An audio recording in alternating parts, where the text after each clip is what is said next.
Hi Shakina, it is a pleasure for me to be here at the Central Bank of Curaçao and Sint Maarten to have more insights about the balance of payments. So I was wondering, why is it so important to have an accurate description when making an international bank transfer? It's very important, especially, for example, when we're compiling several reports, among others, the balance of payments that we're going to discuss today. Okay, so what is this balance of payments?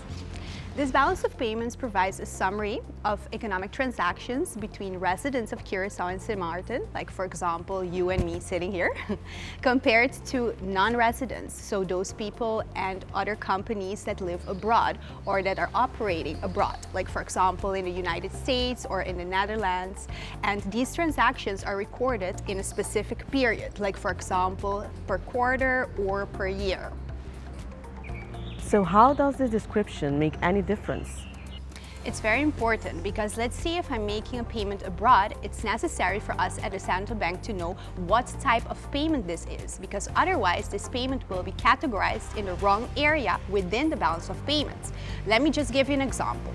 The category of goods, which is for example furniture, is a different category than the category of construction services, which refers to the services area. How is the balance of payments compiled? We have different data sources. Like for example, the commercial banks provide approximately 70% of the data.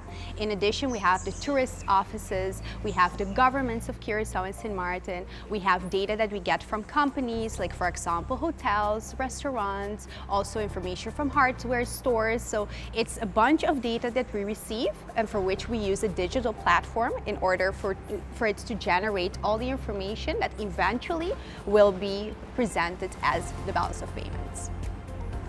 Is the balance of payments in line with international standards? Yes, actually we have guidelines from the International Monetary Fund, IMF, which we use, and this is called the BPM6 manual at the moment. But we have at this moment a couple of discussions with the IMF and also with other countries, because the BPM6 will be updated. So I think it's in 2025 where the BPM7 version will be published. How often is the balance of payments published? We publish the balance of payments every quarter, and actually it runs according to the economic bulletin that is also published per quarter.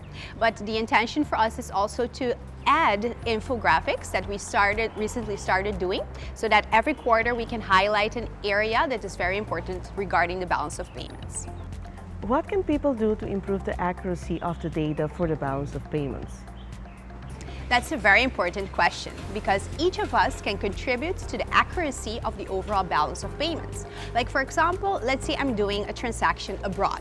When I'm making that transaction and registering it in the information of my bank, it's important for me to indicate what I am doing and the reason for my transaction or the purpose of my transaction. Why? Because at a certain point that information will arrive at the central bank, and it's necessary for us to understand in which category of the balance of payments we need to record that transaction. What else does the central bank do with the data? We actually use the data for several reasons. For example, to prepare our monetary policy, we use it for economic, financial, and monetary analysis and research, but we also share the information with other external organizations, like for example, the International Monetary Fund, the United Nations, the World Bank. Why? Because they use that information to benchmark Curaçao and Sint Maarten with other countries within the Caribbean region or elsewhere.